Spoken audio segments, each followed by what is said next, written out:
Welcome to the School for Viticulture and Enology and One Research Center at University of Nova Gorica in Slovenia. Here we are dedicated to educating next generations of winemakers, providing them with needed knowledge to tackle nowadays challenges. As we are the only faculty that is specifically focused to viticulture and enology, it is of great importance for us to be part of the Respond project.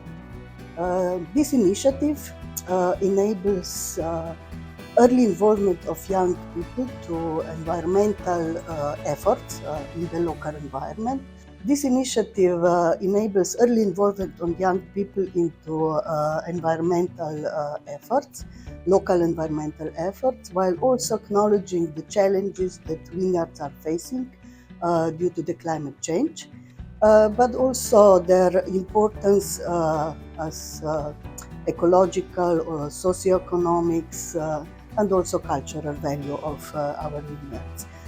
We aim to inspire and support young winemakers and future opinion makers in taking climate smart decisions and on the long term to contribute to a more sustainable, climate resilient and more competitive alpine wine sector.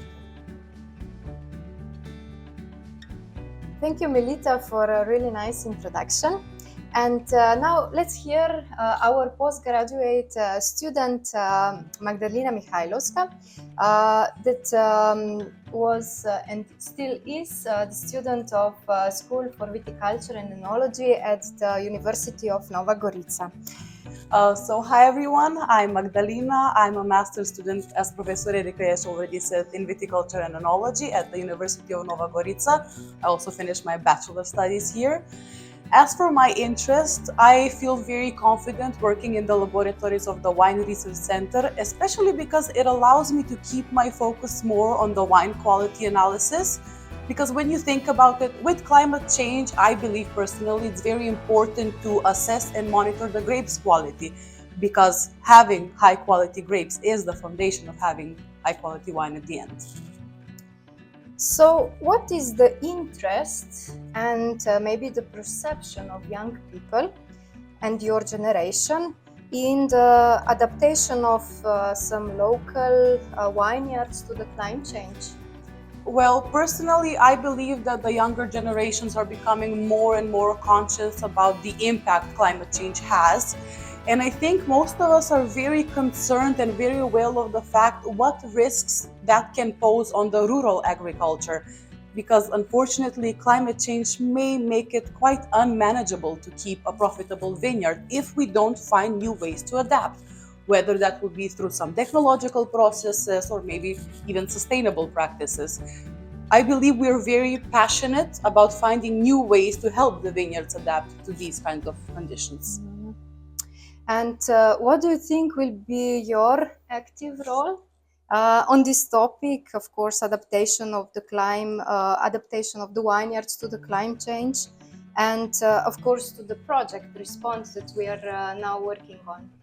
Honestly, I really would like to participate actively, especially in the part of modernizing and adapting the viticultural practices. Like I mentioned before, whether that will be through some sustainable practices or some new technological approaches. During my studies here at the university and through the project Respond, I have been introduced to many innovative ways and practices. Honestly, I've never had my radar on them, and I'm quite sure that in the following years I will learn more. Well, all of the things I mentioned before really start in the laboratory. Like I said in the first question, wine quality analysis. Me personally, I analyze different chemical parameters like sugar, acidity, phenolic compounds, and even aromatic compounds. All of them are key in having a great wine. By learning how the different grape wine varieties adapt to certain climatic and viticultural conditions, that will really be a step forward in us knowing how to adapt our viticultural practices in order to be able to withstand, unfortunately. And maybe to just add, which varieties in our local region do you think are those that need more research on? We all know the local varieties, the Len and Pinella. However, we know, the locals know, but we don't know enough in order to say that for sure this rootstock or this type of management practice will be efficient, which is why I think we need to focus more on those two.